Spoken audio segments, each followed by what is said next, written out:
When I was in Cultivate for Young Women, a ministry a few years ago, we had one of our amazing leaders named Katie come and talk about social media.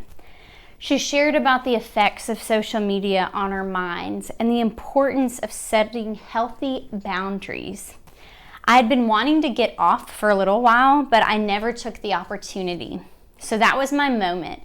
I decided to take a break from all social media for the entire week, and it was the best week. I realized how often I would mindlessly just try to go tap on an app.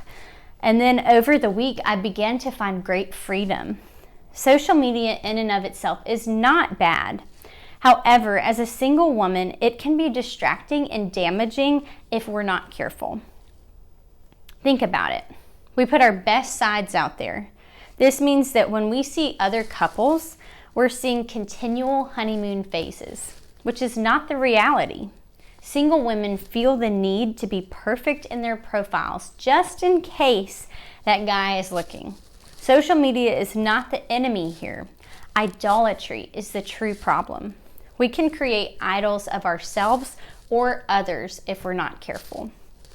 I once liked a guy, and I was constantly checking to see if he was viewing my stories and engaging with my post.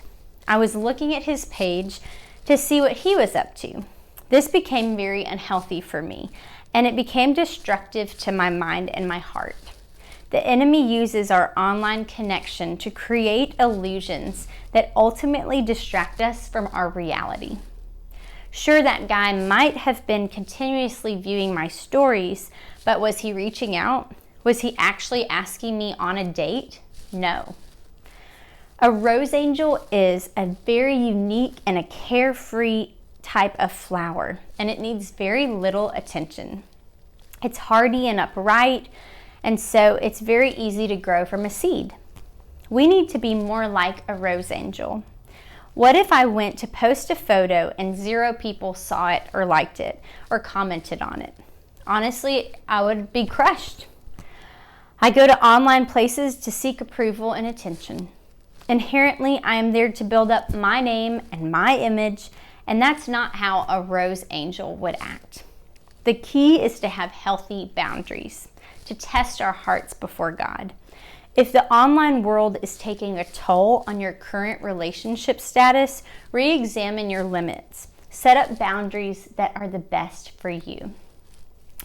Exodus 32, 1-4 says, "When the people saw that Moses delayed in coming down from the mountain, they gathered around Aaron and said, 'Come make gods for us, who will go before us before this Moses, the man who brought us up from the land of Egypt.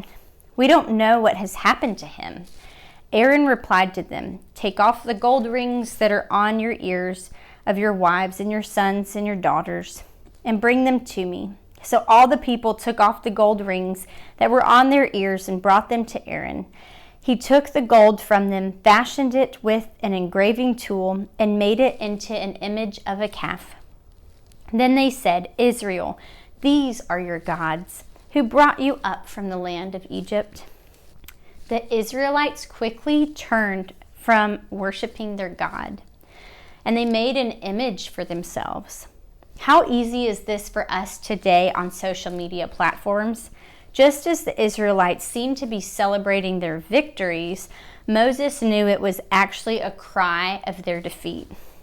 It's sad to think that we might actually be celebrating things that appear as victories but are our defeats. It is by Jesus' grace through the cross that we can have confidence that we are living in even unknown idolatry. We are forgiven by the blood of the Lamb.